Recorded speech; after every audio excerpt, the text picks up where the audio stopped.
Assalamualaikum warahmatullahi wabarakatuh. Alhamdulillah, alhamdulillahilladzi hadana wa kafana wa ja'alana minal muslimin. Asyhadu an la ilaha illallah wahdahu rabbi la syarika lah, wa asyhadu anna Muhammadan abduhu wa rasuluhu alladzi la nabiyya ba'da, amma ba'du. Ma'asyiral muslimin wal muslimat rahimani wa rahimakumullah. Alhamdulillah, sudah hampir 1 bulan setengah ya kita meninggalkan masjid ini untuk berhalaqah zikir, dan nampaknya masih lemas wajah-wajah antum ini, pengaruh puasa kemarin ya. Tapi insyaallah pada malam hari ini kita akan bangkitkan semangat kita. Makanya saya beri tema pada malam hari ini bicara tentang bagaimana kepahlawanan dari Nabi SAW dan para sahabatnya, terutama dalam perang yang sangat besar sekali yang menentukan tegak dan tidaknya agama yang kita yakini hari ini. Sebab kalau seandainya dalam peperangan itu Nabi SAW dan para sahabatnya tidak menang, maka antum tidak duduk di sini, antum tidak mungkin bermajlis di sini. Tapi karena Allah Subhanahu wa taala berkehendak lain, yuriduna an yudfi'u nurallah, ketika orang-orang kafir hendak memadamkan api dan cahaya Allah Subhanahu wa taala, Allah tidak berkehendak. Ketika orang-orang kafir hendak memadamkan cahaya Allah, Allah tidak berkehendak, dan Allah terus menyempurnakan cahayanya. Ma'asyiral muslimin yang dimuliakan Allah Subhanahu wa taala, sebelum saya membahas tentang kisah perang Badar ini, saya akan memulai dengan satu kisah yang menarik dari seorang sahabiah, salah satu bibi daripada Nabi SAW, Atikah bintu Abi Talib bintu Abdul Muttalib. Ma'asyiral muslimin yang dimuliakan Allah Subhanahu wa taala, kita tahu bahwa disebutkan dalam sebuah riwayat yang sahih tentang kisah mimpinya Atikah radhiyallahu anha. Jadi suatu ketika, ikhwah fillah muliakan Allah Subhanahu wa taala, Atikah ini bermimpi dengan mimpi yang sangat aneh sekali. Dalam mimpinya diceritakan, tiba-tiba datang seorang laki-laki menunggang unta dengan badan yang kecapean, keletihan dan compang-camping. Tiba-tiba dia berteriak di atas bukit, memanggil-manggil seluruh orang-orang Quraisy. Laki-laki ini mengatakan, "Infiru ya ahlal ghudur ila masari'ikum fi thalath." Apa katanya? Keluarlah kalian, larilah kalian menuju tempat kehancuran kalian dalam tempo 3 hari ini. Ketika itu Atikah bermimpi dan menceritakan mimpinya kepada saudaranya Abbas bin Abdul Muttalib. Dia mengatakan, "Wahai Abbas, semalam aku bermimpi aneh. Tetapi saya minta syarat kepadamu agar jangan kau ceritakan mimpi ini kepada siapapun. Karena kalau seandainya orang-orang Quraisy tahu, maka jangan-jangan mereka akan menyakiti aku dan keluargaku." Kemudian Abbas pun mengatakan, "Mimpi apa itu?" Maka Atikah mulai menceritakan mimpinya. Kata Atikah radhiyallahu anha, Dia mengatakan bahwa dalam mimpiku datang seorang laki-laki dari arah yang jauh datang kepada penduduk Mekah, kemudian berteriak dan mengatakan, infiru ila masari'ikum fi thalath. Larilah kalian menuju tempat kehancuran kalian dalam 3 hari ini. Dia menyebutkan 3 kali. Kemudian setelah itu orang ini menunggang unta dan naik ke atas bukit Abi Kubais. Bukit Abi Kubais ini sekarang menjadi istana. Dari Mekah nampak istana raja. Naik dia ke situ. Kemudian di atas bukit dia berteriak lagi dengan teriakan yang sama, wahai penduduk Quraisy, larilah kalian ke tempat kehancuran kalian dalam 3 hari ini. Setelah itu kemudian unta ini menendang batu, kemudian batunya menggelinding ke bawah, sampai di bawah hancur batu ini, dan setiap kepingannya kemudian melesat. Tidak ada satupun rumah dari rumah-rumah Quraisy melainkan lesatan kerikilnya masuk ke dalamnya. Kemudian turun dia. Setelah turun, naik ke atas Ka'bah. Cemana itu unta naik ke atas Ka'bah? Ini kan mimpi. Namanya mimpi bisa saja kan. Kalau kenyataan unta kan gak bisa loncat, apalagi Ka'bah tinggi. Mimpi. Kayak antum mimpi bisa terbang.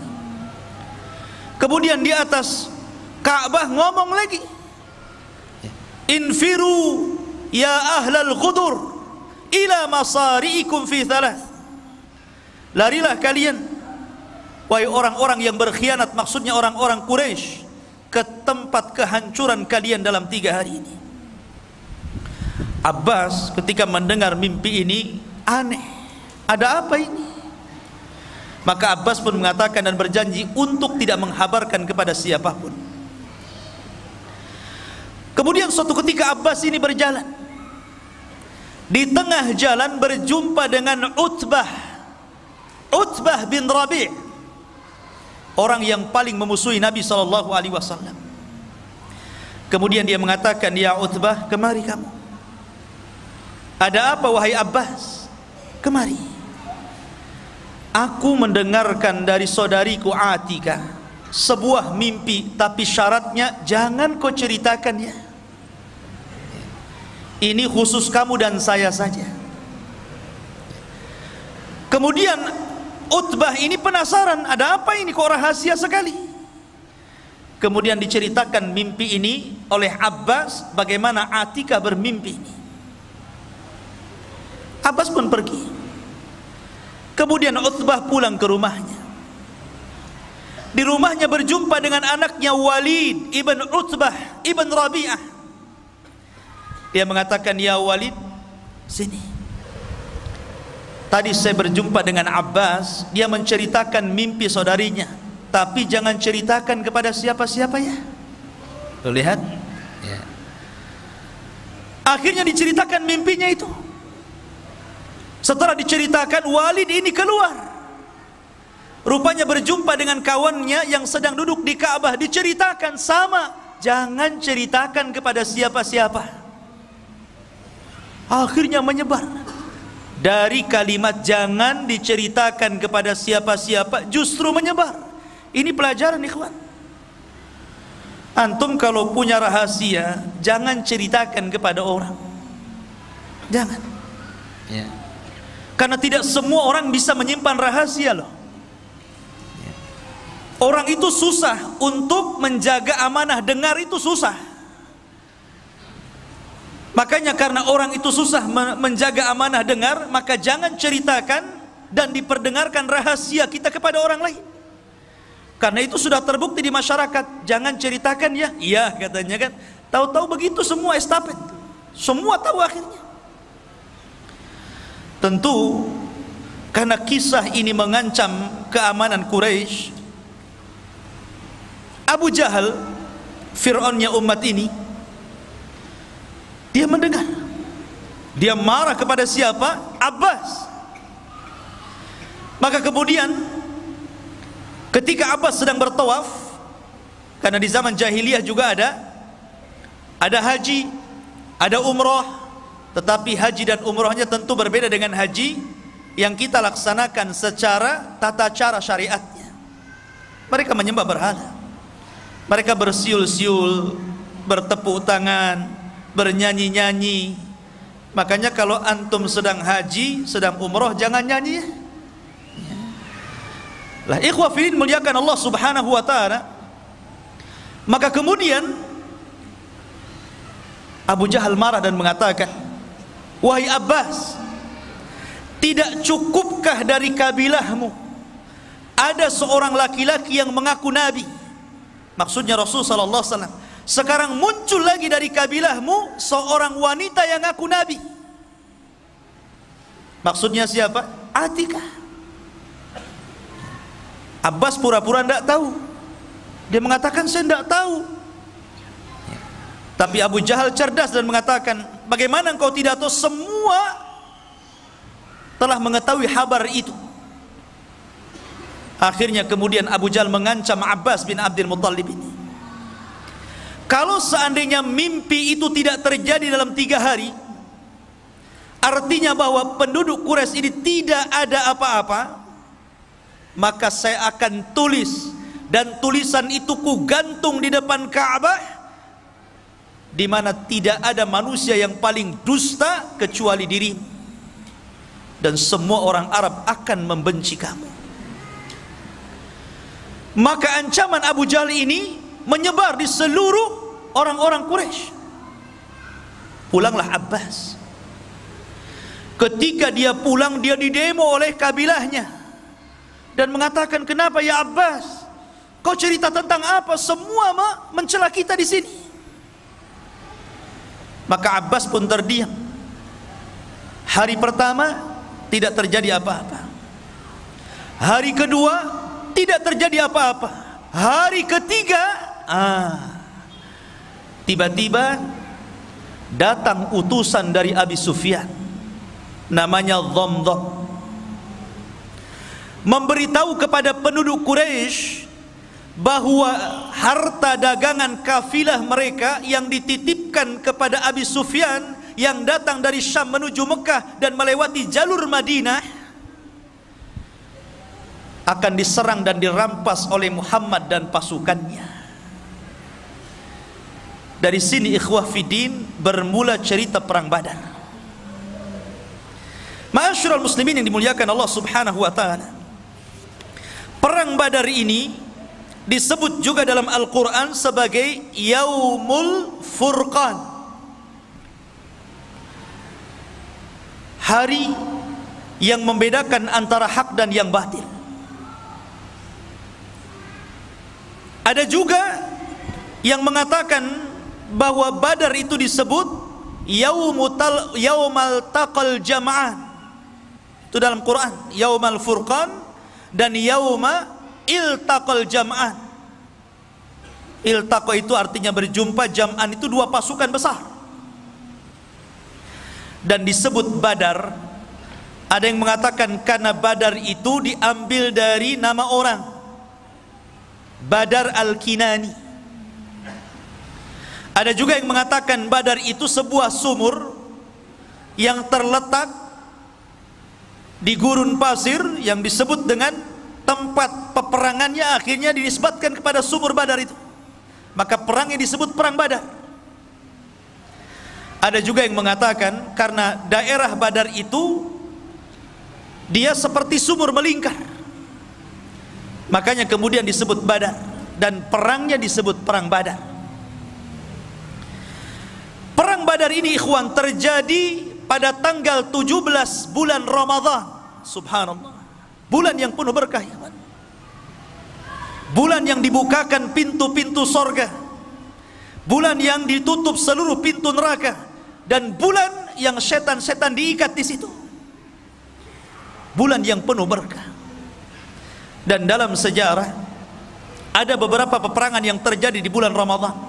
Yang pertama perang Badar, kemudian Fathu Mekah, termasuk juga perang Qadisiyah pembebasan Baitul Maqdis di zaman Umar ibn al-Khattab, kemudian perang Tatar, dan semua peperangan yang terjadi di bulan Ramadan Allah menangkan.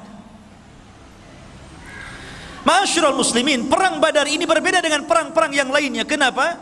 Karena perang Badar ini sebenarnya tidak ada tujuan perang sama sekali. Nabi tidak ada tujuan perang. Makanya Nabi tidak mencela orang-orang yang tidak ikut dalam peperangan. Nabi itu ketika keluar ke Badar hanya menganjurkan orang-orang yang hadir saja untuk berangkat. Adapun orang yang bekerja di ladang-ladang mereka atau sedang safar, mereka tidak diwajibkan untuk ikut dalam peperangan, karena memang tujuannya bukan perang. Tujuannya hanya untuk merampas kafilah dagangnya Abi Sufyan yang datang dari Syam menuju Mekah. Itu saja. Kenapa Nabi SAW ingin merampas itu? Ingin merampok apa yang ada pada Abi Sufyan? Karena Nabi ingin mengambil haknya kembali. Dahulu Nabi SAW ketika berdakwah di kota Mekah, apa yang terjadi? Dimusuhi, diancam, bahkan hendak dibunuh. Para sahabatnya disiksa, bahkan sahabat juga ada yang dibunuh seperti keluarga Ammar bin Yasir.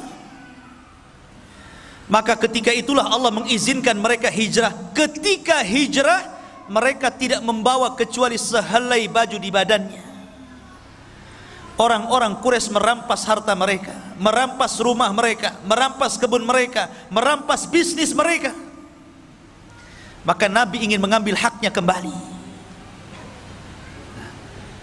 Maka Nabi SAW tidak banyak membawa orang, hanya 314 orang saja. Persis seperti tentara Talut ketika melawan Jalut, persis jumlahnya. Dan perang Talut ketika melawan Jalut pun terjadi di bulan Ramadan, dan jumlahnya sama itu ya. Jumlah tentara Talut 314, jumlah tentara Rasul yang ke Badar sama, 314 orang, dengan 2 kuda, hanya 2 kuda saja, dan 3 unta. Itu pun untanya gantian tuh. Disebutkan bahwa Nabi SAW menunggang unta bertiga gantian. Abu Lubabah, kemudian Ali bin Abi Thalib, dan Nabi SAW. Kemudian unta satunya Mikdad dan yang lainnya. Jadi bolak-balik gantian, karena Badar itu cukup jauh juga, berkilo-kilo dari Madinah. Lah ketika itu Nabi SAW justru yang lebih banyak jalan dibandingkan naik. Lihat, harusnya Nabi itu lebih banyak menunggang dibandingkan berjalan, kan? Itulah sosok pemimpin, ikhwan. Ketika itu Ali dan Abu Lubabah malu, masa Nabi jalan kaki, saya naik unta. Maka kata Ali radhiyallahu an, ya Rasulullah, lebih baik Anda saja yang naik, kami yang berjalan. Maka Rasul mengatakan, ya Ali, kalian tidak lebih kaya pahala dibandingkan diriku, dan kalian tidak lebih kuat fisiknya dibandingkan diriku. Sudah, naik saja. Ma'asyiral muslimin yang dimuliakan Allah Subhanahu wa ta'ala. Maka ketika Nabi SAW bergerak, kemudian mengutus orang untuk memeriksa kafilah itu tentang benar dan tidaknya, akhirnya Rasul mendapatkan kepastian bahwa kafilah Abu Sufyan telah bergerak dari Syam. Abu Sufyan ini tidak bodoh, orang cerdas ya. Ketika dia mendengar isu bahwa dia akan diserang oleh Rasul dan pasukannya, dia pun mengutus orang untuk mengecek ke Badar. Tidak puas, dia cek sendiri. Sampai di Badar gak ada orang, kecuali orang-orang yang memang tinggal di situ, beberapa orang saja. Kata Abu Sufyan kepada orang-orang yang tinggal di Badar, ada nggak pergerakan-pergerakan atau orang-orang ramai yang menuju ke sini? Orang situ tidak tahu, karena Nabi SAW dalam setiap peperangan selalu menggunakan taktik tawari. Tawari itu artinya, pamannya nih, dari sini ke Batam Center, harusnya melewati jalan yang harusnya dilalui jalan besar, tapi dia mungkin belok ke Bengkong dulu sana. Itu namanya tawari. Setiap peperangan Rasul seperti itu, kecuali 2 peperangan. Pertama perang Badar, yang kedua perang Tabuk. Itu betul-betul dilalui dalam jalan aslinya. Kenapa Nabi di perang Badar tidak tawari? Karena Allah sudah menjanjikan kemenangan.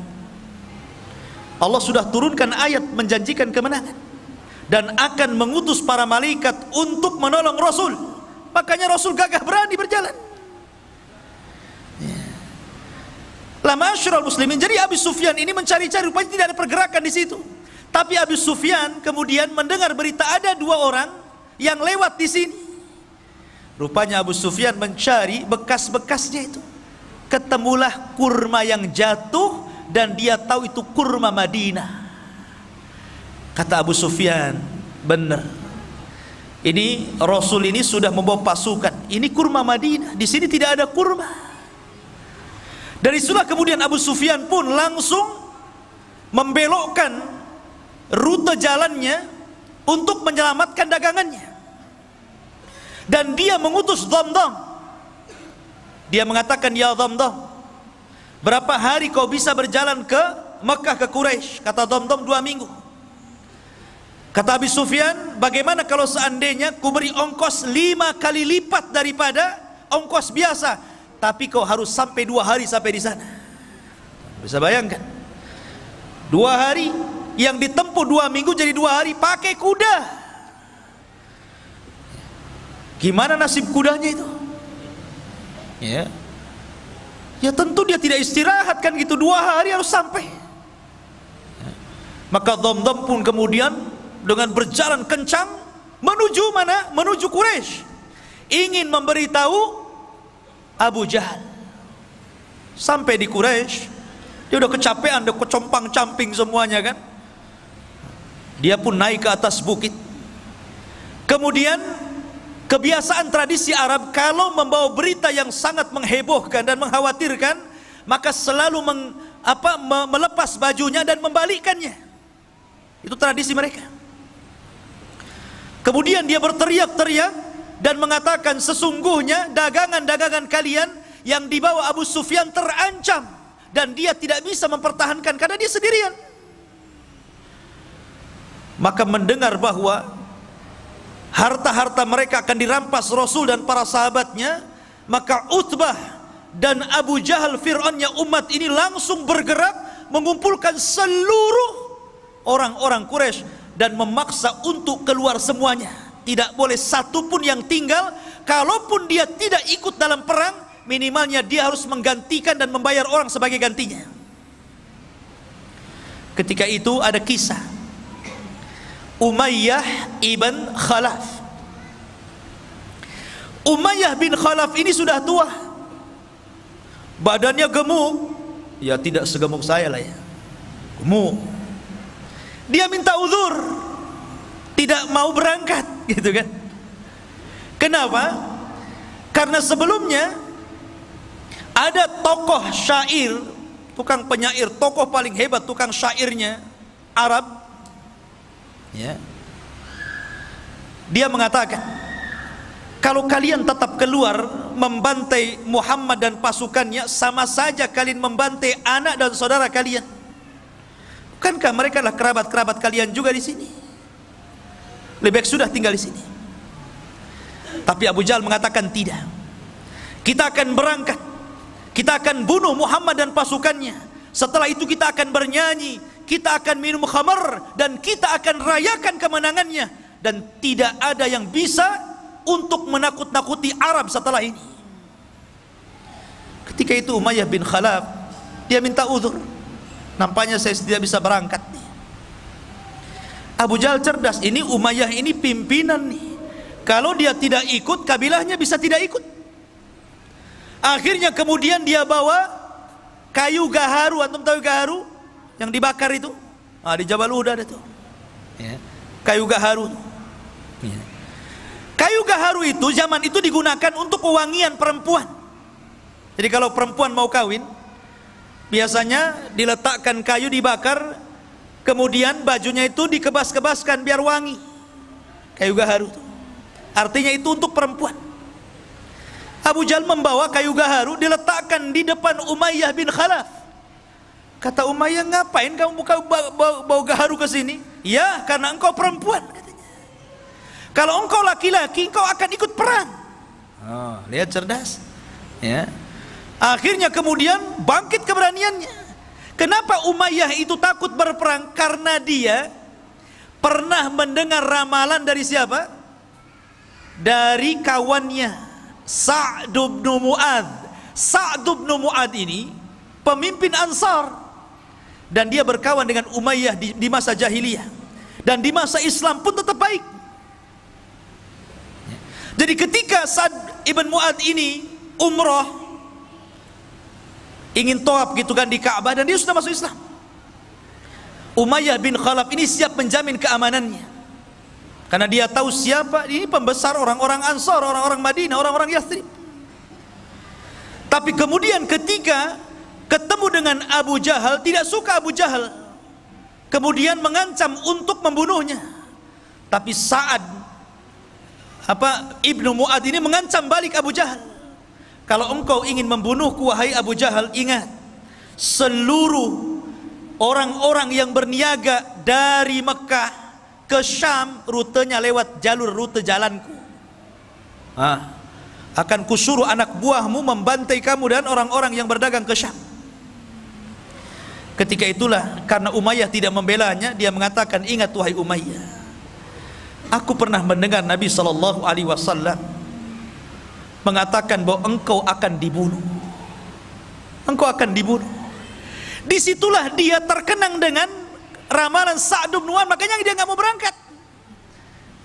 Karena dia tahu bahwa tidak mungkin Sa'd ini bicara sembarangan. Tapi cerdas lagi Abu Jahal, biar dia mau perang dibuat kayak gitu kan. Kamu ini perempuan, bukan laki-laki. Kalau laki-laki berangkat jihad. Akhirnya bangkit, diajak juga anaknya. Semuanya keluar kecuali kabilah Bani Adi dan Abu Lahab. Abu Lahab tidak keluar, dan dia menggantikan orang dan membayarnya untuk keluar. Karena itu syaratnya, kalau tidak ikut perang harus ganti orang dan bayar. Keluar semuanya ikhwan, jumlahnya 1000 lebih. Berangkat mereka.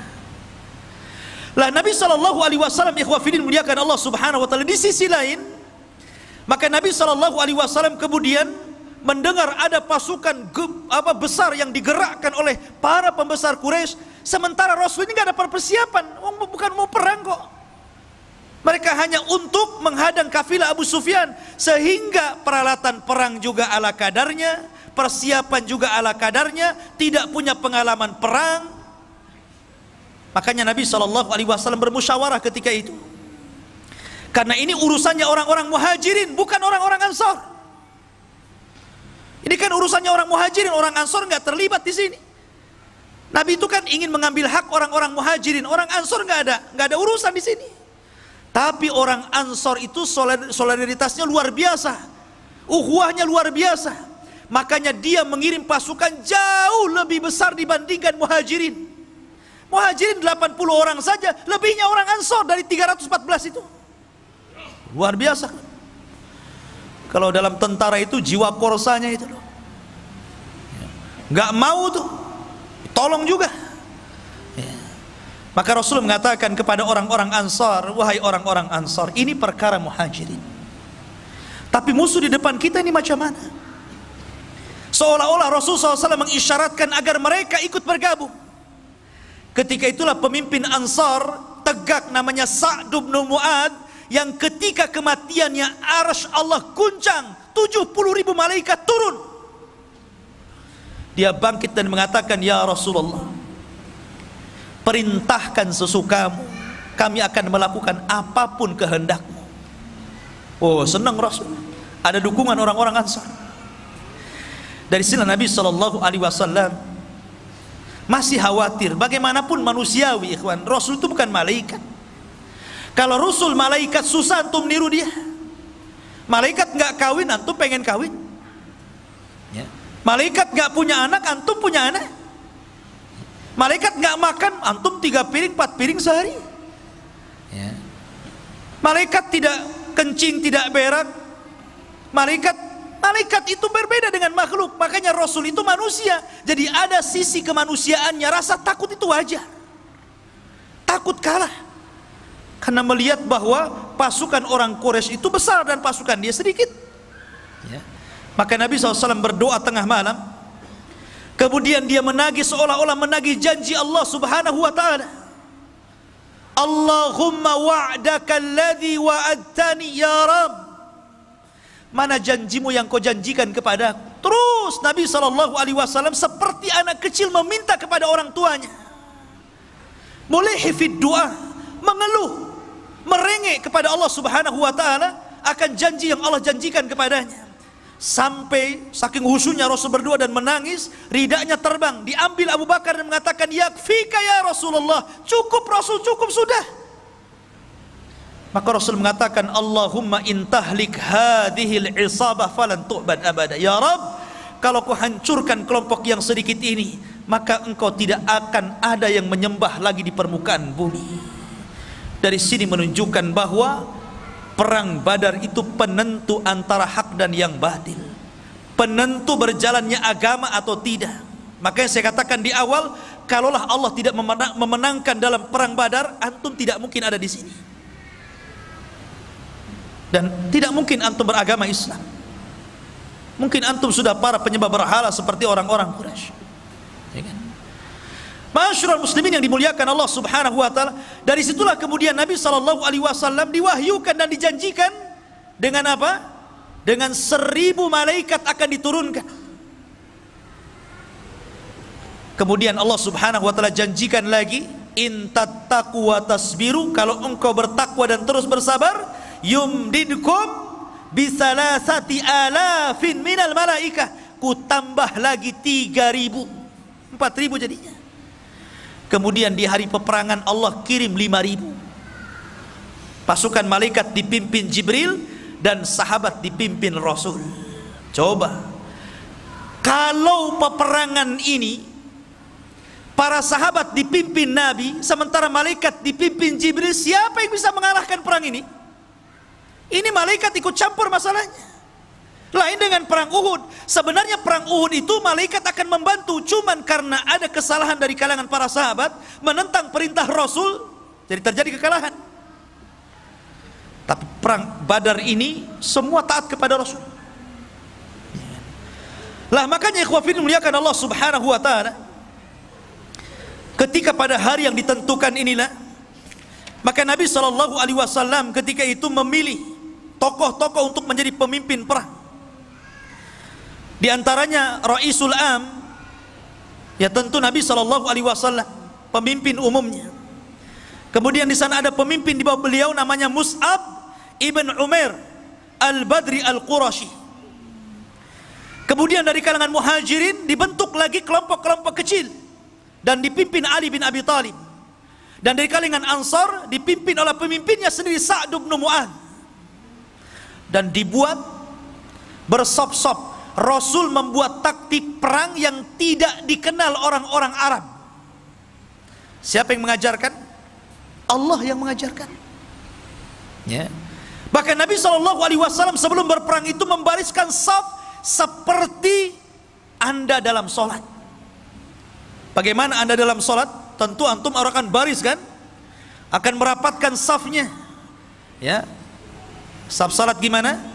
Tumit dengan tumit berjumpa, bahu dengan bahu berjumpa. Makanya kalau sholat itu kaki jangan terlalu meregang, nanti bahunya nggak ketemu. Harus sama, jadi bahunya ketemu, tumitnya juga ketemu. Itu namanya merapatkan saf dan meluruskannya. Kalau seperti itu pasti lurus tuh safnya. Ini mah enggak ya, imamnya ngomong apa? Rapatkan saf kalian. Tapi ketika sang imam jadi makmum, dia pula yang tidak merapatkan safnya. Cemana pula imam ini? Ya. Masyarul muslimin yang dimuliakan Allah Azza wa Jalla. Lah setelah itu kemudian Nabi SAW membariskan. Ada satu kisah. Ketika Rasul membariskan saf, tentara ini. Ada yang mengatakan ada seorang namanya Sawad, ada yang mengatakan Ukasha bin Mihsan. Jadi orang itu lurus barisnya, ini agak ke depan nih. Maka Nabi SAW mengambil tongkat kemudian memukul perutnya supaya mundur. Nabi SAW tegas, ya kan. Rupanya kejadian ini teringat satu kisah di saat akhir wafatnya Nabi SAW. Ketika Nabi SAW sudah sakit parah, kemudian mengumpulkan para sahabatnya dan mengatakan di hadapan para sahabatnya, wahai manusia, ya ayyuhan nas, man kuntu dharabtu dhahran fahadha dhahri falyaktas minni. Wahai manusia, siapa yang dulu pernah kupukul punggungnya, nih punggungku, kisos sekarang. Ketika itu semua para sahabat terdiam. Tidak mungkin para sahabat bicara ketika bicara Rasul. Tidak mungkin para sahabat berani ketika Nabi sedang berceramah. Tiba-tiba ada seorang sahabat bangkit kemudian mengatakan, ana ya Rasulullah, ma dumta talabtal qasas fa ana aqtas ming. Selama engkau menuntut kisos, saya ingin mengkisos dirimu. Wih, semua melihat sahabat ini. Kurang ngajar nih sahabat ini. Ya. Nabi sudah sakit, tiba-tiba bangkit kemudian mengatakan seperti itu. Ali datang, ya Rasulullah, biar saya yang dipukul. Abbas datang mengatakan, ya Rasulullah, biar saya yang dipukul. Kata Rasul, diam, biar dia kisos aku. Rupanya laki-laki itu namanya Ukasha bin Mihsan, yang tadi itu di perang Badar dipukul itu. Dia minta kisos dia. Ya. Maka kemudian Ukasha datang kepada Rasul. Rasul kaget, kenapa? Ini Ukasha. Ukasha ini siapa? Satu di antara sahabat yang dimasukkan dalam 70.000 orang yang masuk surga tanpa hisab dan azab. Kata Rasul, ketika dia bermimpi di padang mahsyar, dia melihat ke arah kiri ada umat yang sangat besar. Kemudian malaikat mengatakan, itu bukan umatmu, itu umatnya Musa. Kemudian melihat ke arah kanan ada yang lebih besar lagi, kata Jibril, itulah umatmu. Dan dari umatmu ada 70.000 manusia yang masuk surga tanpa hisab dan tanpa azab. Ciri-cirinya, mereka tidak minta ruqyah, mereka tidak minta dikai, mereka tidak tatoyur, dan mereka senantiasa bertawakal kepada Allah Subhanahu wa ta'ala. Ukasha bangkit, Rasul, doakan aku termasuk mereka. Kata Rasul, ku doakan kau termasuk mereka. Maka Rasul kaget, ya Ukasha, rupanya engkau. Bukankah aku sudah berdoa kepadamu, engkau dimasukkan 70.000? Kenapa kau meminta kisos kepadaku? Maka Ukasha mengatakan, engkau yang meminta. Bukankah engkau yang meminta, wahai Rasul? Maka saya ingin mengkisos dirimu. Maka Rasul mengatakan, ambilkan tongkat, berikan kepadanya. Maka Ukasha dengan gemetaran mengambil tongkat. Kata Ukasha, Rasul, waktu kau pukul diriku, aku nggak pakai baju, maka kamu harus melepas bajumu. Makin lagi marah sahabat ini kan, ya apa ini Ukasha ini? Ya, akhirnya Nabi SAW melepas bajunya. Ya. Sudah hampir goyang, sahabat dah tegang itu ya kan, digoyang-goyang kan tegak tuh, tegang semuanya. Ini betul tak betul lah kan gitu. Maka dilemparlah tongkat itu, langsung memeluk perut Nabi SAW dan mengatakan, ya Rasulullah, aku ingin menjadi orang yang terakhir yang bersentuhan kulitku dengan kulitmu. Ukasha bin Mihsan. Jadi Nabi merapihkan saf dalam perang Badar itu. Ya. Ma'asyiral muslimin yang dimuliakan Allah Subhanahu wa ta'ala. Maka dalam tradisi jahiliyah, dalam tradisi perang orang-orang dulu, sebelum berperang ada istilah mubarazah namanya. Mubarazah itu lawan tanding. Nih jagoanku, mana jagoanmu. Begitulah perang dulu. Ya. Lah ketika itu orang-orang Quraisy mengeluarkan jagoan-jagoan mereka dan menantang jagoan-jagoan Nabi SAW. Maka ketika itu dikeluarkanlah Utbah bin Rabi'ah, orang yang paling benci kepada Rasul. Kemudian saudaranya Syaibah bin Rabi'ah. Kemudian anaknya Utbah juga, Al-Walid ibn Utbah bin Rabi'ah. Ini orang sangar-sangar nih. orang-orang garang-garang dari Quraisy. Mereka orang-orang yang paling jahat. Kemudian Nabi SAW mengeluarkan 3 orang Ansar, tapi ditolaknya dan mengatakan, kami tidak ada urusan dengan orang Ansar, kami ingin keluarkan jagoan kalian dari Muhajirin.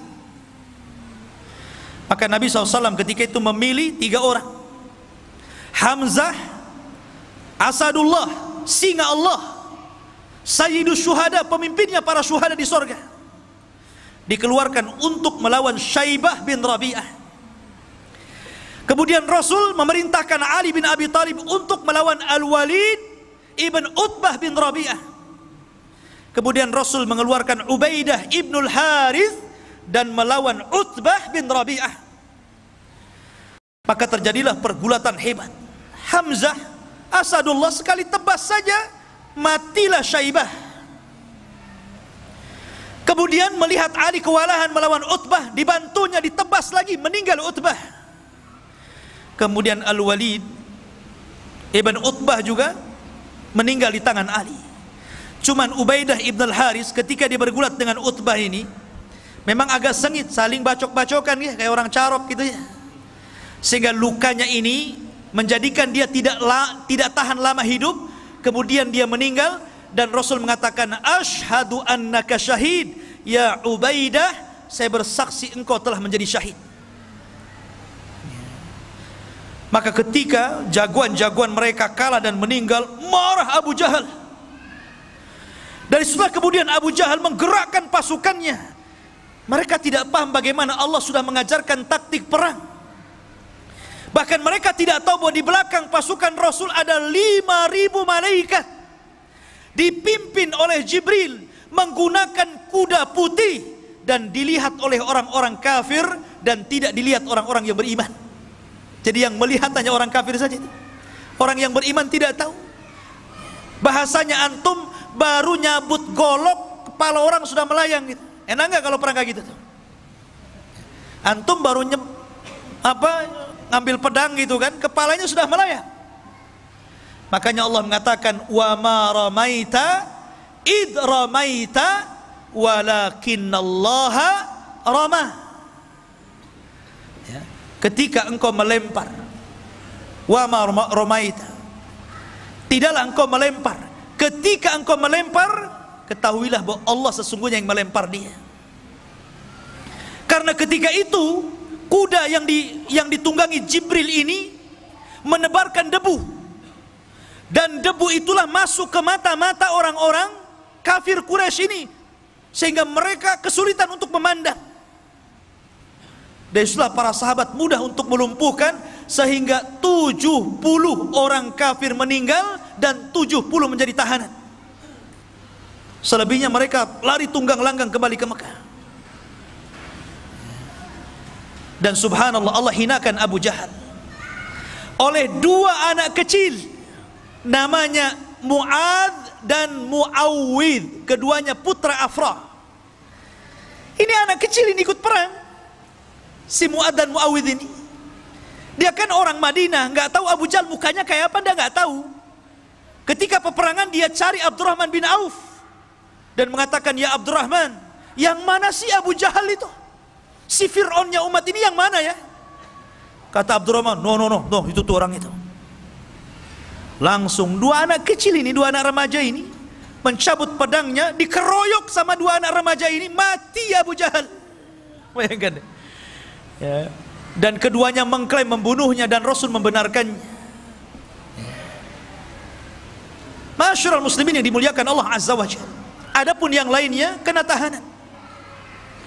Dan seluruh orang-orang yang pernah didoakan Rasul kehancuran mereka terbukti di perang Badar. Ketika Nabi SAW di awal-awal dakwahnya, ikhwan, Nabi SAW diejek oleh Abu Jahal dan mengatakan, siapa yang berani meletakkan salah jazur, kotoran unta yang masih berdarah itu, di pundak Muhammad yang sedang sujud di Ka'bah, ku beri dia hadiah. Berdirilah siapa? Uqbah bin Abi Mu'aid. Ini orang yang paling jahat. Dulunya pengagung Rasul, Tapi karena perkawanan yang salah, akhirnya jadi balik, jadi jahat.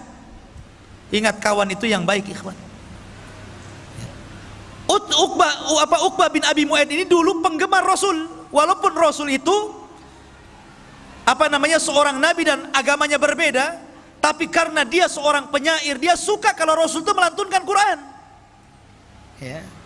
Makanya suatu ketika karena bangganya mengidolakan, ya samalah seperti antum orang Islam mengidolakan para pemain bola. Para pemain bola itu sebagian mereka kafir, bahkan kebanyakan kafir, tapi antum idolakan kan? Pasang gambarnya, kalau dia bertamu ke rumah antum, kemudian selfie, viral tuh. Ya kan? Lah begitulah idolanya Uqbah bin Abi Mu'aid ini kepada Rasul. Jadi suatu ketika dia meminta kepada Rasul untuk bertamu, maunya ngasih makan, ngasih jamuan, tapi Rasul tidak mau makan. Alasannya apa? Karena kamu kafir, kalau kamu Islam saya mau makan. Jadi akhirnya pura-pura dia bersyahadat, yang penting idolanya mau makan. Syahadatnya ini tersebar. Maka Umayyah bin Khalaf, kawan dekatnya ini marah. Kau dengar, kau sudah bersyahadat ya, kau ikut agama Muhammad ya? Oh enggak, saya hanya ingin menjamu dia saja, saya pura-pura saja. Enggak, kamu sudah masuk Islam, bukan kawan saya. Akhirnya dia mengatakan, enggak, saya ingin berkawan dengan kamu, saya siap melepaskan itu semuanya. Akhirnya dilepaskan lagi syahadatnya. Kemudian dia mengikuti Umayyah dan berjanji untuk menghinakan Rasul. Disinilah kesempatannya. Jadi ketika Abu Jahal ini menawarkan untuk menyakiti Rasul, Uqbah bangkit dia, biar saya saja. Dia ingin membuktikan perkawanannya, bahwa dia masih satu geng dengan Umayyah. Dia mencari kotoran unta. Hati-hati antum kalau cari kawan. Ya. Maka dia cari, Allah takdirkan ketemu pula tuh. Ketika Rasul sedang sujud, diletakkan itu kotoran unta, ya kemana-mana. Rasul sujud tidak berhenti. Fatimah datang yang masih kecil, menangis melihat bapaknya dihinakan, kemudian dibersihkan, kemudian mengatakan, ya abi, wahai bapakku, ud'u ala haula, doakan kehancuran kepada mereka. Maka Rasul pun mulai mendoakan kehancuran satu persatu. Dan semua orang yang didoakan Rasul ketika itu terbukti di perang Badar. Semua orang yang tertawa mengejek Rasul ketika Uqbah bin Abi Mu'aid menghina Rasul, semuanya terbunuh di perang Badar. Ma'asyiral muslimin yang dimuliakan Allah Subhanahu wa taala. Lah ketika itu Nabi SAW dan para sahabatnya berhasil mengalahkan dan memukul mundur orang-orang kafir Quraisy. Ma'asyiral muslimin yang dimuliakan Allah Subhanahu wa taala. Ada satu kisah yang menarik. Kita tahu bahwa salah satu paman Rasul namanya Abbas. Abbas ini sebenarnya ada yang mengatakan dia sudah masuk Islam, cuman disembunyikan keislamannya, tapi masih tinggal di Mekah karena dia melihat keluarganya ada di situ. Ada yang mengatakan dia tidak masuk Islam, tetapi walaupun demikian dia menganggap Rasul adalah kerabatnya, keluarganya, tidak mungkin dia memerangi. Tapi karena dipaksa oleh orang-orang Quraisy, akhirnya berangkat juga dia. Nabi SAW ketika itu mewanti-wanti kepada para sahabatnya, kalian kalau dalam peperangan berjumpa dengan pamanku Abbas, jangan kalian bunuh. Abu Hudzaifah ketika itu tidak terima dan mengatakan, ya Rasulullah, mereka akan membunuh anak-anak kita, mereka akan membunuh saudara-saudara kita dan keluarga kita. Kenapa kita tidak boleh membunuh Abbas? Maka Umar bin Khattab radhiyallahu anhu marah, karena Abu Hudzaifah ini tidak mendengar apa yang diperintahkan Rasul. Apa kata Umar? Ya Rasulullah, da'ni adrib unuqa fa innahu munafik. Rasul, sebelum perang ku tebas saja lehernya Abu Hudzaifah, dia munafik dia. Ya. Maunya Umar itu kalau Rasul yang perintahkan sami'na wa ata'na. Itulah para sahabat. Begitulah para sahabat. Ya. Makanya ketika itu para sahabat Rasul ketika hendak bergerak ke perang Badar, mereka mengatakan, ya Rasulullah, jangan samakan kami dengan Bani Israel yang mengatakan kepada Musa, idhhab anta wa rabbuka faqatila, berangkat engkau dengan Tuhanmu berperang berdua saja, jangan ikutkan kami. Kami tidak seperti itu. Kalau engkau mengatakan berperang, maka kami siap berperang. Itulah para sahabat. Maka ketika itu dari 70 tawanan kan 70 mati. Dan dari kalangan orang-orang kaum muslimin tidak banyak, kurang dari 10 orang saja yang meninggal dunia yang syahid. Tapi dari kalangan orang-orang Quraisy 70 meninggal dan 70 menjadi tawanan. Lah tawanan ini salah satunya yang ditawan siapa? Abbas. Ini kena tawan nih. Ketika itu orang Ansor mengaku dan mengatakan, ya Rasulullah, aku yang menawannya. Kata Abbas, diam kau bodoh. Bukan kamu yang menawan. Yang menawanku adalah seorang laki-laki yang berpenampilan aneh, pakai kuda putih, kemudian pakaiannya putih. Maka Rasul mengatakan, ya Abbas, itulah malaikat. Yang menawanmu adalah malaikat. Lah ma'asyiral muslimin yang dimuliakan Allah Azza wa Jalla, akhirnya kemudian Abbas ini dirantai, sebagai tawanan dirantai. Tidak boleh lepas lagi. Nanti kabur dia kalau nggak dirantai. Ya, yang dijeruji saja bisa manjat, apalagi di rantai saja kan. Abbas ini karena kesakitan, karena namanya dirantai gitu kan, kesakitan. Jadi tengah malam dia, namanya orang kesakitan pasti akan yasruh. Ya, pasti akan mengeluarkan suara sakit, aduh gitu kan. Lah Rasul ini mendengar suara aduhnya Abbas bin Abdul Muttalib, namanya pamannya sendiri dan sudah dianggap keluarga paling dekat, paman yang dicintainya. Dia tidak tahan dengan suara yang keluar dari lisan Abbas yang kesakitan itu, sehingga dia tidak tidur sama sekali. Dia sedih melihat Abbas. Tapi Nabi SAW seorang manusia yang adil, ikhwan, yang sangat adil, dan keadilannya harus dicontoh oleh seluruh para pemimpin yang hendak jadi pemimpin. Walaupun dia pamannya, tidak lantas kemudian karena dia kesakitan dia datang, dah kamu itu paman saya lepas saja kan begitu. Enggak, dibiarkan. Cuman Rasul merasa merana saja.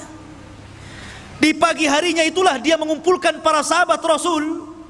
Kemudian dia berceramah, demi Allah, semalam aku mendengar suara Abbas kesakitan dan aku tidak tenang dan aku tidak tidur sampai hari ini. Maka melihat kesedihan Nabi SAW, sahabat mengatakan, ya Rasulullah, kalau memang engkau berkehendak untuk kami memaafkannya, kami akan maafkan dia. Kalau engkau berkehendak, engkau ingin melepaskan dia, kami lepaskan. Tuh lihat para sahabat, bagaimana memahami perasaan Nabi SAW. Tetapi Nabi SAW sekali lagi adalah manusia yang adil, tidak mungkin dia lepaskan tawanan. Jangankan lagi Abbas, ketika ada seorang wanita dari Makhzumiyah mencuri, kemudian didatangkan kepada Nabi SAW, Ali datang kepada Rasul, ya Rasul maafkan sajalah wanita itu. Kemudian Abbas juga datang, ya Rasul maafkan saja. Akhirnya sampai meminta Usama yang lembut, anak angkat Rasul, biar Rasul maafkannya. Tapi Rasul mengatakan, ayyuhan nas, aimullah, lau kana Fatimatu bintu Muhammadin saraqat laqata'tu yadah. Wahai manusia, demi Allah, kalaulah putriku Fatimah bintu Muhammad mencuri, aku yang akan potong tangannya. Lihat bagaimana keadilan Rasul. Makanya kemudian mengatakan kepada Usama, ya Usama, jangan kau uji diriku ya. Sesungguhnya hancurnya umat terdahulu apabila orang-orang mulia mencuri, maka ditinggalkan hukum hudud. Tapi apabila orang-orang lemah yang mencuri, maka mereka menegakkan hukum hudud. Rupanya sabda Rasul ini menjadi kenyataan hari ini. Kalau para pejabat yang mencuri, para koruptor-koruptor itu enak ya, penjaranya jaga enak. Enak nggak tuh penjaranya itu? Enak gitu kan. Ya. Tapi coba kalau yang nyuri itu orang-orang rendah gitu, nyuri nasi bungkus dikejar, dibakar sama ban. Ya. Masyarul muslimin yang dimuliakan Allah Subhanahu wa ta'ala. Intinya bahwa Nabi SAW membiarkan Abbas, kata Rasul, tidak, biarkan dia terikat. Dan jangan lepaskan siapapun kecuali dia bayar tebusan. Walaupun Abbas, dia harus bayar tebusan. Itulah keadilan, harus ditegakkan, tetap harus ditegakkan, tidak bisa. Ya. Masyarul muslimin yang dimuliakan Allah Subhanahu wa ta'ala. Adapun Al-Haris ini saudara Abu Jahal, dia lari. Padahal Al-Haris ini orang yang paling berani di kota Mekah, orang yang paling kuat dia. Tapi dia melihat peperangan yang rasanya tidak mungkin menang. Lari dia, takutan. Maka dikejar oleh Hasan ibn Thabit, seorang penyair Rasul, kondang penyair Rasul. Ya, penyair karena di zaman itu media dengan syair. Belum ada YouTube, belum ada Instagram, belum ada WA, nggak ada. Pakai syair. Dikejar sama Hasan, kemudian Al-Haris pun dibunuh di tengah jalan. Ya. Adapun Umayyah bin Khalaf lain lagi ceritanya.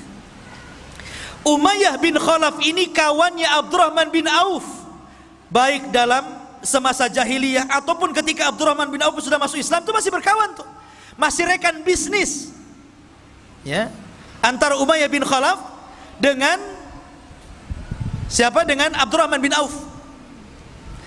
Tapi Umayyah ini tidak suka memanggil Abdurrahman. Dulu Abdurrahman bin Auf itu namanya Abduddar namanya. Setelah dia masuk Islam, diganti namanya menjadi Abdurrahman. Orang-orang musyrik Arab itu tidak suka dengan nama Abdurrahman. Makanya dia mengatakan kepada Abdurrahman, ya Abdaddar. Tapi Abdurrahman tidak mau nengok, nggak suka nama itu nama jahiliyah. Makanya antum kalau punya nama yang tidak bermakna, apalagi namanya aneh-aneh gitu kan, ada namanya Jahannam gitu kan, apa ini antum kasih nama Jahannam? Gantilah. Ya. Jadi dia nggak suka. Akhirnya kemudian kata Umayyah, wahai Abdaddar, kalau aku panggil dirimu Abduddar, kau tidak suka. Tapi kalau engkau berkehendak dipanggil Abdurrahman, aku yang tak suka. Ya. Sekarang ku panggil saja dirimu Abdul Ilah. Baru kemudian karena disebut Abdul Ilah, Abdurrahman menengok. Ya, ada apa wahai Umayyah? Umayyah ini tahanan masalahnya. Ya kan? Kata Umayyah, ya Abdurrahman, kita kan sudah berkawan, sudah CS lah kita ini. Tolong lindungi aku. Kita ini berkawan semasa jahiliyah, kawan bisnis. Maka kemudian Abdurrahman melihat kasihan kepada Umayyah. Dia mengatakan, ya Muhajirin, ya Ansar, Umayyah bin Khalaf atas tanggunganku, aku yang jamin dia. Oh, mendengar itu Bilal gak terima. Karena Bilal itu disiksa oleh Umayyah bin Khalaf. Ingat ceritanya Bilal? Bilal dibawa ke padang pasir, kemudian ditindih dengan batu panas, kemudian dipaksa murtad, hampir mati Bilal, hanya menyebutkan Ahadul Ahad. Siapa yang menyiksa Bilal? Umayyah bin Khalaf. Tiba-tiba Bilal bangkit dari belakang dan mengatakan, tidak, kata Bilal. Pada orang-orang Muhajirin dan Ansar setuju tuh, karena mereka menghormati siapa? Abdurrahman. Siapa yang tidak kenal Abdurrahman? Tapi Bilal bangkit dan mengatakan, inna jauta gimana? Laula najauta fala najah. Kalau seandainya engkau ingin selamat, maka engkau tidak akan selamat. Kalau seandainya engkau ingin selamat, engkau tidak akan selamat. Maka ketika itu seluruh para sahabat melihat Bilal. Ketika itu Bilal mengacungkan pedang. Maka kemudian para sahabat mengisyaratkan kepada Abdurrahman untuk menunduk, supaya tidak melihat kawannya dibunuh Bilal. Karena itu aib membunuh orang di depan kawannya. Maka Abdurrahman langsung menunduk. Bilal datang menebas leher Umayyah, kemudian menyembelihnya. Ma'asyiral muslimin yang dimuliakan Allah Subhanahu wa taala. Itulah tragis tawanan-tawanan yang dahulunya mereka sangat menghina Rasul, akhirnya mereka mendapatkan akibatnya. Maka jangan pernah lecehkan agama. Jangan menghina Allah, jangan menghina Rasul, jangan menghina Al-Quran. Nanti akan ada akibatnya. Ma'asyiral muslimin yang dimuliakan Allah Subhanahu wa taala. Kemudian juga ada kisah yang lainnya yang cukup menarik. Dalam perang Badar, ikhwah fillah dimuliakan Allah Subhanahu wa taala, kita tahu bahwa tawanan-tawanan ini menjadi khilaf antara Abu Bakar dan Umar. Kata Abu Bakar, ya Rasulullah, mereka itu kerabat kita, masih saudara kita. Bagaimana kalau seandainya yang mampu bayar kita lepaskan, yang nggak mampu maafkan saja? Kata Umar, tidak, mereka musuh Allah dan Rasulnya, mereka harus dibunuh. Lihat, Nabi ini cenderung kepada pendapatnya Abu Bakar, karena Rasul itu rahim. Makanya Rasul dan Abu Bakar itu selalu klop, maksudnya perasaannya itu halus. Lain dengan Umar, ya orang itu kan begitu ya, ada yang lembut, ada yang kasar. Ya, nah memang Nabi Adam juga diciptakan dari benda tanah-tanah yang halus, yang keras. Makanya ada yang halus, ada yang keras kepala, kan begitu. Ya. Lah, akhirnya Allah Subhanahu wa taala membenarkan ra'yunya siapa? Umar. Pendapatnya Umar dikuatkan sama Al-Qur'an loh. Makanya Umar itu disebut mulham. Ucapannya itu selalu menyerempet wahyu. Makanya Rasul kalau mengatakan, kalaulah ada nabi sepeninggalku, Umarlah orangnya. Dia puji tuh, ya kan? Maka kemudian turunlah ayat, maka nabi ayyakuna lahu asra hatta yudkhina fil ar turiduna aradal hayatid dunya. Tidak boleh bagi seorang nabi itu punya tawanan hanya karena ingin merendah kepada kehidupan dunia. Dibenarkan itu ucapan Umar. Dari sinilah kemudian Nabi SAW membuat keputusan tentang tawanan itu menjadi 3. Sebagian mereka yang membahayakan dibunuh, sebagian mereka yang bisa ditebus supaya membiayai uangnya bagi kaum muslimin, tebus. Dan sebagian mereka yang tidak bisa ditebus, maka mereka harus mengajari kaum muslimin. Yang pintar matematika suruh ngajari anak-anaknya, yang pintar fisika suruh ngajari anak-anaknya kaum muslimin. Yang pintar Quran, enggak mungkin Quran orang musyrik ya. Ya. Intinya suruh menyalurkan ilmunya, dibagi 3 akhirnya. Begitulah Allah, Rasul SAW memperlakukan para tawanan. Tapi Rasul mengatakan kepada para sahabatnya, aku nasihatkan kepada kalian agar berbuat baik kepada tawanan kalian. Lihat bagaimana kita lihat sekarang ketika orang-orang kafir menawan kaum muslimin. Kita lihat di media-media mas bagaimana mereka disiksa habis-habisan kan? Terkadang mati meninggal di penjara. Tapi Islam tidak demikian. Islam itu dinur rahmah, ikhwan. Kata Rasul, saya wasiatkan kepada kalian agar berbuat baik kepada tawanan kalian. Antum ingat kisahnya Sumamah bin Asal? Dia kena tawan tuh, ya. Dia kena tawan oleh pasukan Rasul, dibawa ke hadapan Rasul. Kata Rasul, ikat dia di masjid. Dari sini menurut ulama fikih mengatakan bolehnya orang junub duduk di masjid. Karena Sumamah bin Asal ini orang kafir, tentu tidak pernah mandi junub. Orang kafir mandi junub nggak mungkin orang kafir mandi junub. Artinya bahwa orang kafir pasti junub kan?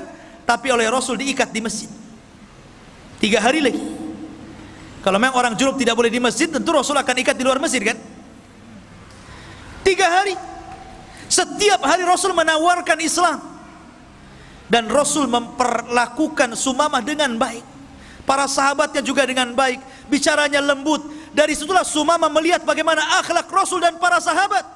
Karena 3 hari tidak mau masuk Islam, dilepaskan sama Rasul. Kenapa? Karena Sumamah bin Asal ini adalah pemimpinnya Yamamah, dan Yamamah itu adalah penghasil gandum terbesar yang memasok gandumnya ke Quraisy.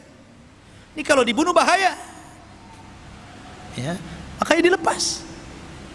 Sepanjang jalan Sumamah ini mikir, kok beda agamanya dengan agama yang saya anut, lebih indah, lebih somea, lebih sopan, baik. Balik lagi dia, kemudian mengislamkan dirinya, asyhadu an la ilaha illallah wa asyhadu anna Muhammadar Rasulullah. Lihat, kan dia bisa aja pulang kan, balik lagi masuk Islam dia. Itulah bagaimana Rasul memperhatikan tawanan dengan baik. Akhirnya Rasul mengajarkan bagaimana cara umrah. Mendengar Sumamah ini masuk Islam, orang Quraisy marah tuh. Ketika dia umrah hampir panah-panah menghadang dia. Kata Sumamah, coba-coba kalian panah saya, ku stop gandum kepada kalian, kelaparan kalian. Akhirnya betul di stop, betul. Habis umroh dia pulang, dia stop. Kata Sumamah, aku baru akan ngirim gandum kepada kalian kalau ada izin dari Nabi SAW. Akhirnya berbulan-bulan mereka nggak ada makanan, datang minta izin agar dilepaskan. Akhirnya dikirim lagi. Lah ini ikhwafidin muliakan Allah Subhanahu wa taala. Bagaimana Rasulullah SAW memperhatikan tawanan. Maka perang Badar ini luar biasa, banyak pelajaran yang kita bisa petik. Salah satunya ikhwafidin muliakan Allah Subhanahu wa taala, bahwa dalam perang ini di mana Allah Subhanahu wa taala memuliakan agama ini karena mereka memuliakan Allah dan Rasulnya. Mereka taat dengan Allah dan Rasulnya. Mereka ikut berperang bersama Nabi SAW. Kemudian yang kedua, kalaulah Allah Subhanahu wa taala tidak menolong dalam perang Badar ini, tentu kita tidak pernah beragama Islam lagi. Dan ini nikmat yang sangat besar. Makanya Badar itu perang pertama dalam Islam. Perang pertama yang menentukan hak dan yang batil. Perang pertama disembah dan tidaknya Allah. Dan perang yang menentukan tegaknya la ilaha illallah. Itulah perang Badar. Makanya kenapa ikhwafidin muliakan Allah Subhanahu wa taala, perang ini luar biasa. Kalau kita petik sedikit demi sedikit pelajaran dari perang Badar ini, luar biasa. Banyak pelajaran yang kita bisa petik. Cuman sayang memang waktu yang sangat singkat sehingga kita hanya mengambil cuplikan-cuplikan kisah bagaimana keberanian Rasul dan juga para sahabat Nabi sallallahu alaihi wasallam. Ini saya bisa sampaikan. Ada pertanyaan di sini?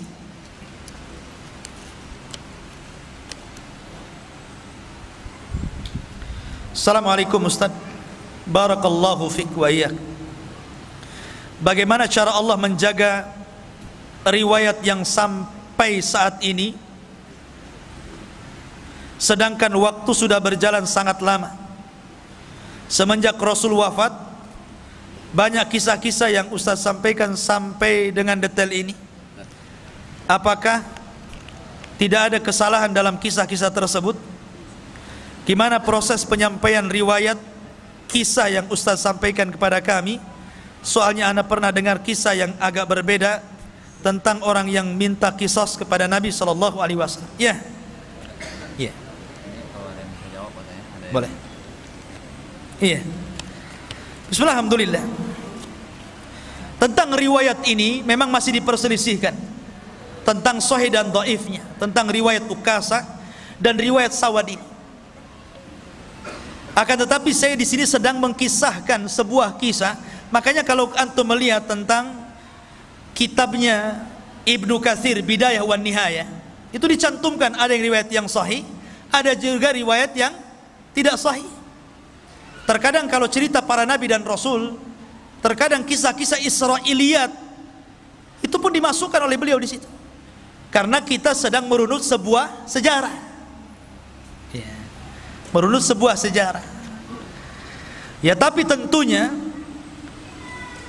di atas langit masih ada langit. Kalaupun seandainya yang saya sampaikan kemudian antum mendapatkan ada riwayat yang sahih, mungkin riwayat yang saya sampaikan dhaif, alhamdulillah, itu menjadi sebuah tambahan ilmu untuk antum. Dan ini juga bagian daripada nasihat untuk saya. Tapi karena di sini makomnya sedang berkisah, tentu kita akan merangkai kisah itu sebagaimana runutan kisahnya supaya enak didengar dan tahu gambarannya seperti apa. Kalau kita mengkisahkan sesuai dengan hadis-hadis terputus-putus, tentu antum dengarnya juga nggak enak kan gitu. Antum sedang mensyarah sebuah hadis jadinya, bukan sedang mengkisahkan sebuah kisah. Beda ya. Kalau kita belajar hadis, ya tentu kita akan cek dulu tentang riwayatnya ini, namanya apa namanya, kesohihan dan tidaknya. Bagaimana hadis ini pandangan para ulama secara hadisiahnya, baru kemudian diambil hukum-hukum fikihnya kan. Tapi di sini saya sedang menceritakan sebuah kisah. Kisah secara umum seperti ini. Lah, untuk memperdalam kisah-kisah ini antum bisa baca lagi di buku-buku seperti Bidayah wan Nihayah Imam Ibnu Katsir, atau dalam kitab Rahiqul Makhtum, ya. kemudian dalam kitab Ibnu Hisham dan kitab-kitab sejarah yang lainnya. Antum kembangkan. Sebab kalau antum sudah tahu kerangka kisah, itu kalau antum baca, oh iya saya pernah dengar. Ya. Oh seperti ini runutannya. Ya, jadi seperti itu. Sebab kalau seandainya kita ikutkan dengan riwayat-riwayatnya, bagaimana riwayat ini lemah, siapa di dalamnya, kemudian bagaimana pandangan ulama, nggak jadi berkisah ya, jadi mensyarah hadis jadinya. Ya. Wallahu a'lam. Taib. Kemudian yang selanjutnya, Ustaz, apakah kami memiliki kesempatan masuk ke dalam golongan 70.000 masuk surga tanpa hisab dan adab? Ya, bisa. Karena Nabi SAW tidak menyebut orangnya, tapi menyebut sifatnya supaya akan ada sampai kiamat dibangkitkan. Yang pertama, sifatnya tidak minta diruqyah. Bukan meruqyah atau minta diruqyah, itu tidak boleh. Boleh, tidak ada masalah. Maksudnya tidak minta diruqyah itu kalau tidak darurah. Kecuali kalau darurah, memang antum ini kesurupan atau apa, ada penyakit gitu kan, dan tidak ada jalan kecuali diruqyah, minta ruqyah nggak masalah, dan nggak tetap masuk dalam 70.000. Maksudnya itu dia tidak berhajat, tahu-tahu minta diruqyah. Karena kenapa minta diruqyah ini mengeluarkan 70.000 orang yang dijanjikan masuk surga tanpa hisab dan adab? Karena takut mempengaruhi tawakal. Tawakal itu harus kepada Allah. Tapi ketika kemudian antum minta ruqyah, kemudian antum sembuh, nanti antum bergantung kepada ustadz yang meruqyah. Terkadang saking fanatiknya kepada ustadz yang meruqyah, yang ini mantap ustadz ini kalau meruqyah jinnya langsung minggat, yang ini agak seret-seret jinnya. Ya. Jadi tawakalnya kurang. Ya, makanya dilarang. Ya. Kemudian yang kedua, tidak minta kai. Kai itu mengobati dengan besi panas. Orang dulu itu kan kalau kena bacok pedang, zaman sekarang kan kalau kena luka kan banyak, ada betadin, ada ini, ada itu kan. Adalah supaya tidak tetanus kan gitu. Zaman dulu kan nggak ada obat-obatan kayak gitu. Maka supaya tidak membusuk, bekas lukanya itu ditancap besi panas. Sama dengan orang yang menghilangkan tato dengan setrika gitu kan. Zaman dulu kan begitu ya. Zaman dulu itu takut kalau punya tato ditangkap masalahnya. Nah, kemudian terkadang mereka disetrika kan. Nggak boleh gitu. Kenapa nggak boleh? Karena dikhawatirkan rasa takutnya melebihi dari rasa takut kepada Allah. Harusnya takut diberikan kepada Allah, jadi takut besi panas jadinya kan. Nah, jadi mengurangi tauhid. Ataupun yang ketiga, tatayur. Antum tidak menjadikan sesuatu yang antum lihat, antum dengar, ya kan? Antum meraba adanya keuntungan atau adanya kerugian dalam sesuatu. Bahasa lain, jangan menganggap sial dengan apa yang antum dengar, antum lihat atau antum merasakan. Namanya tatoyur. Tatoyur itu dari burung. Dulu di zaman jahiliyah kalau mau dagang, mungkin ke arah Syam, tidak ke arah Yaman, maka diterbangkan burung tuh. Kalau burungnya itu ngarah ke Syam, ini beruntung, hoki nih, berangkat nih, burung ini bawa hoki nih. Tapi kalau dia mau berangkat ke Syam, burungnya malah lari ke Yaman, nggak jadi. Ini sial nih. Nah, tatoyur namanya. Zaman itu cuman burung saja jadi tatoyur. Zaman sekarang macam-macam orang tatoyur. Yang pakai burung masih ada ya. Kalau tengah malam ada burung gagak, kuak-kuak gitu kan. Wah, ada orang mati katanya. Ya kan? Kalau dulu zaman saya masih kecil gitu ada kupu-kupu besar, kupu-kupu sirama-rama gitu kan. Wah, ada menteri masuk rumah nih. Ya. Kemudian kalau ada suara-suara, tangan nih gatal nih sebelah kanan, wah mau dapat duit katanya. Padahal banyak utang. Ya.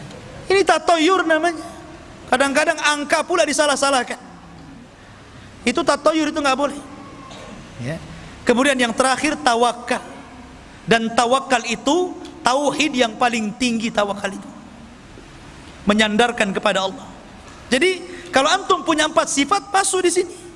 Dari 70.000 manusia yang masuk surga tanpa hisab dan adab.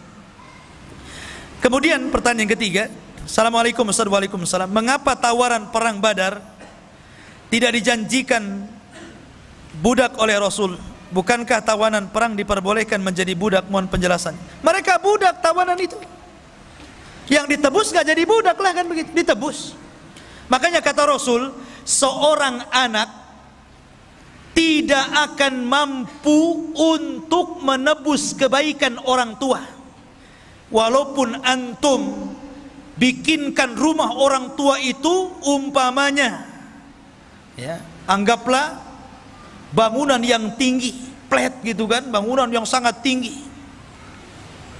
Anggaplah 100 tingkat, saking tingginya sampai mereng begitu kan. Kemudian antum kasih apalagi tanah yang luas, mobil yang mewah, kemudian rumah yang indah. Kemudian antum kasihkan sama orang tua, cukup? Tidak. Tidak bisa. Tidak mungkin antum bisa membalas kebaikan orang tua kecuali satu, kata Rasulullah. Kecuali kalau orang tua antum menjadi tawanan perang, kemudian jadi budak. Antum datang dan menebus, memerdekakan orang tua antum, baru sebanding kebaikannya. Ya kan? Kalau yang ditebus, bebas dia. Tapi kalau yang tidak ditebus, tidak bebas, dia jadi budak. Makanya suruh ngajari. Mereka tetap jadi budak. Dan sebab perbudakan dalam Islam itu karena kekafiran. Jadi kalau seandainya perang nih, muslim sama kafir, perang syar'i, betul-betul perang, jihad, kemudian orang Islam menawan orang kafir, setelah ditawan masuk Islam, tetap budak dia. Beda kalau sebelum ditawan dia masuk Islam, dia tidak budak, karena dia masuk Islam sebelum ketangkap. Tapi kalau ketangkap kemudian masuk Islam, tetap budak. Makanya Bilal, dia masuk Islam kan, tapi tetap budak. Setelah dimerdekakan Abu Bakar, baru tidak budak. Karena sebab perbudakan dalam Islam itu karena kekafiran dia. Ya, itu yang antum harus pahami. Jadi mereka budak. Wallahu a'lam. Taib. Ini ada amanah. Siapa yang bisa menjawab dapat kitab.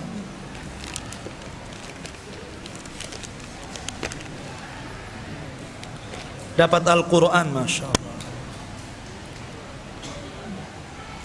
Taib. Pertanyaan yang pertama, kapan terjadi perang Badar? Tanggal berapa dan bulan berapa? Main jawab aja. Tunggu dulu.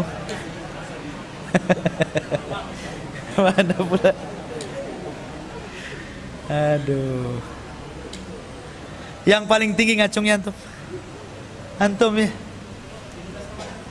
17 Ramadan, bukan 17 Agustus kan? Alhamdulillah. Fadhal, dapat Quran antum. Fadhal. Masya Allah. Iya.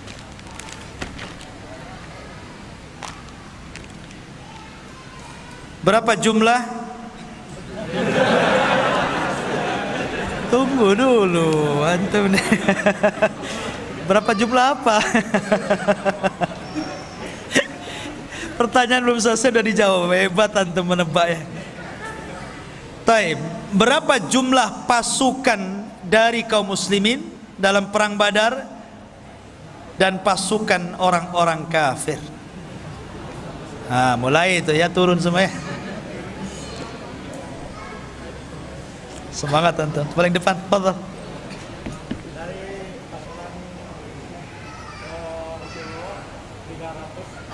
Ahsan.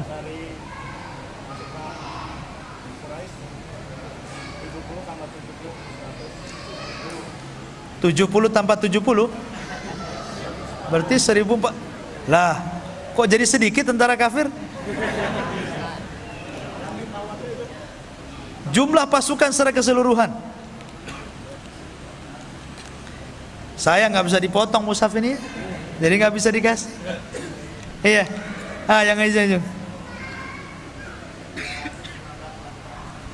300 1000. Alhamdulillah, zakallahu khairan.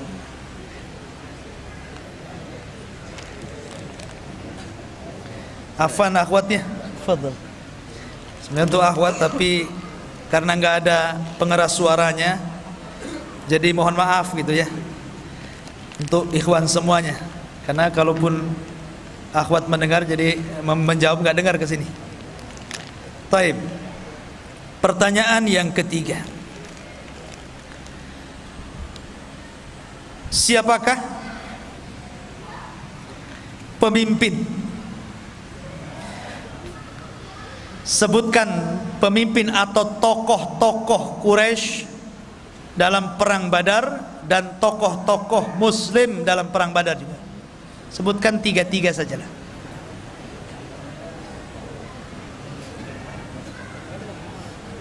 Tar, depan sudah. Ujung. Yang belakang, fadhal, berdiri. Berdiri. Biar orang tahu.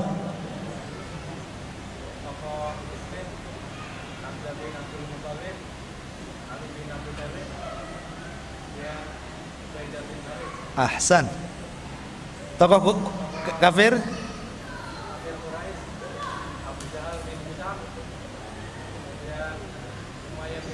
Ayo. Ahsan, Masya Allah. Fadhal. Kuat hafalan antum.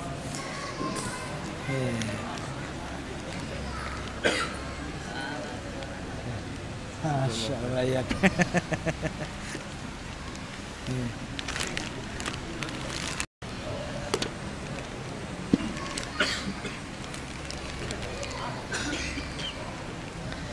Taib.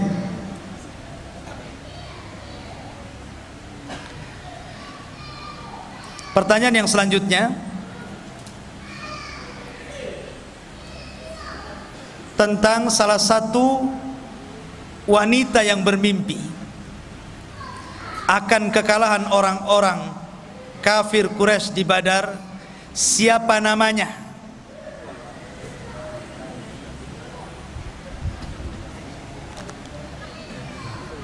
Sebelah sana belum namanya. Ujung. Atikah. Ahsan, Atikah. Fadhal. Coba apa?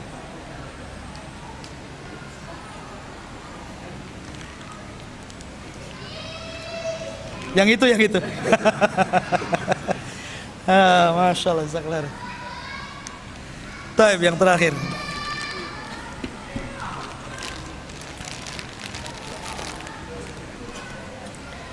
Nama lain dari perang Badar. Nah, antum lah. Perang Yaumul Furqan atau? Iya, kan ada beberapa saya sebutkan.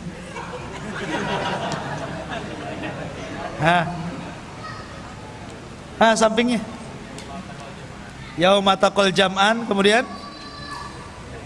Yaumul Furqan. Ahsan. Yaumul Furqan, Yaumul Taqal Jam'an, dan perang Badar. Fadhal.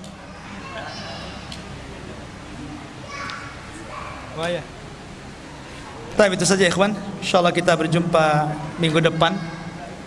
Ya mungkin juga masih ikhwan-ikhwan yang lain belum dapat informasi, karena ini juga dadakan informasi malam ini. Mungkin bisa diinformasikan kajian di Jabal Arafah sudah kita mulai. Dan insyaallah setiap malam minggu kita lanjutkan kisah-kisah yang lainnya. Subhanallah bihamdika, asyhadu an la ilaha illa anta astaghfiruka wa atubu ilaik. Allah Ta'ala. Assalamualaikum warahmatullahi wabarakatuh.